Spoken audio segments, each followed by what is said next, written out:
Hello everyone, আসসালামু আলাইকুম। Welcome করছি সামিয়াস কিচেনে নতুন একটি রেসিপি দেখার জন্য। আজকের পর্বে আমি আপনাদের সাথে শেয়ার করব ঝাল ঝাল আলু পুরি। ঘরে যদি আটা আর আলু থাকে তাহলে সহজে বানিয়ে ফেলুন ঝাল ঝাল আলু পুরি। বানাতেও ঝামেলা নেই, খেতেও অসম্ভব মজার হয়। আশা করছি আজকের এই রেসিপিটি সবার ভালো লাগবে। তাহলে চলুন শুরু করছি।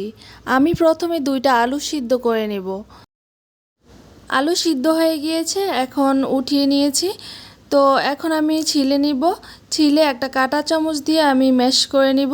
আপনারা চাইলে এই কাজটা হাত দিয়েও করতে পারেন, তবে খেয়াল রাখতে হবে আলুটা যেন গুটি গুটি না থাকে, একদম ভালোভাবে ম্যাশ হয়ে যায়। আলু ভালোভাবে ম্যাশ করা হয়ে গিয়েছে, এখন দিয়ে দিব মশলা। এখানে 1 টেবিল চামচ আদা আর রসুন কুচি আছে, তো আমি একটা গ্রেটার দিয়ে গ্রেট করে দিয়ে দিচ্ছি। এখন দিয়ে দিব বরজের পাতা কুচি 1 টেবিল চামচ। আপনারা ধনিয়া পাতা দিতে পারেন, আমার বাসায় ধনিয়া পাতা ছিল না, সেজন্য বরজের পাতা দিয়েছি। গ্রানের জন্য এটা অবশ্যই দিতে হবে। আর দিয়ে দিয়েছি 1/2 টেবিল চামচ চিলি ফ্লেক্স আর স্বাদ মতো লবণ। এখন দিয়ে দিব ম্যাগি মশলা 1 প্যাকেট। আর আপনারা চাইলে গরম মশলাও দিতে পারেন, তবে আমার গরম মশলাটা ভালো লাগে না, সেজন্য আমি ম্যাগিটা দিয়েছি।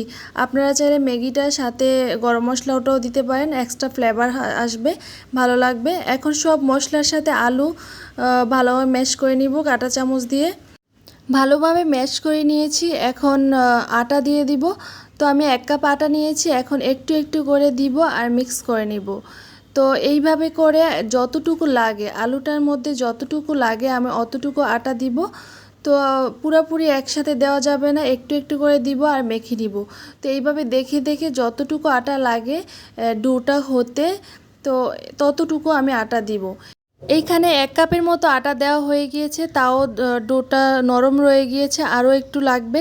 তো এইভাবে করে আমার 1.5 কাপ আটা লেগেছে। তো এখন ভালোভাবে মথে নিব ডোটা, রুটির জন্য সফট করে নিব। যত বেশি মেখে নিব তত বেশি সফট হবে। তো মেখে নিয়েছি ভালোভাবে। এখন রুটি তৈরি করার জন্য একটা রুটিতে যতটুকু ডো লাগে ততটুকু ডো নিয়ে আলাদা করে নিচ্ছি। এখন রুটি তৈরি করে নিব। তো রুটি তৈরি করার জন্য একটি ডো নিয়ে ভালোভাবে মেখে সফট করে নিব, না হয় রুটিটা ফেটে যাবে। তো এখন গোল একটা শেপ দিয়ে নিব। তো গোল শেপ দিয়ে এরকম চ্যাপটা করে আটা দিয়ে উপরে নিচে রুটিটা বেলে নিব। যেহেতু আলু দিয়ে তৈরি রুটি একদম সফট, লেগে যাওয়ার সম্ভাবনা বেশি, সেজন্য আটা একটু বেশিই লাগবে। রুটি তৈরি হয়ে গিয়েছে, এখন একটা পিঠা কাটার দিয়ে আমি গোল গোল করে কেটে নিব। আপনারা চাইলে স্টিলের গ্লাস অথবা এরকম কাটার দিয়ে কেটে নিতে পারেন। তো আমি এরকম পিঠা কাটার দিয়ে কেটে নিচ্ছি। আবার এটা একটু ছোট শেপে হয়, সেজন্য আমি একটা গ্লাস দিয়েও কেটে নিয়েছি, সেটা পরে কেটেছিলাম। তো এইভাবে করে আপনারা যে কোনো শেপে পছন্দ মতো কেটে নেবেন। তো এইভাবে করে সবগুলো কেটে নিব। তো এই কাটাটা কিন্তু একদমই সহজ, কোনো ঝামেলা নেই। এখন সবগুলো কেটে আমি চুলায় চলে আসছি, প্যান বসিয়ে দিয়েছি আর পর্যাপ্ত তেল দিয়ে দিচ্ছি। আর ডুবো তেল দিতে হবে কিন্তু, না হয় পুরিটা ফুলবে না। তো আমি তেল দিয়ে, এখন তেলটা গরম হয়ে আসলে দিয়ে দিলাম পুরিগুলো।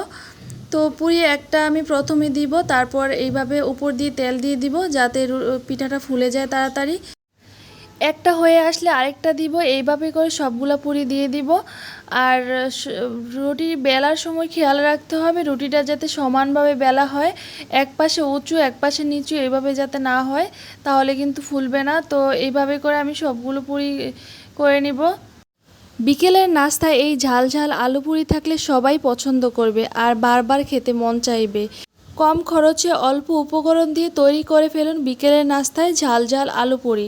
আশা করছি আজকের এই রেসিপিটি আপনাদের কাছে ভালো লেগেছে। আর যদি ভালো লেগে থাকে please like, comment and share করে আমার চ্যানেলটাকে সাবস্ক্রাইব করে আমার পাশে থাকবেন। ওকে, আল্লাহ হাফেজ, আসসালামু আলাইকুম।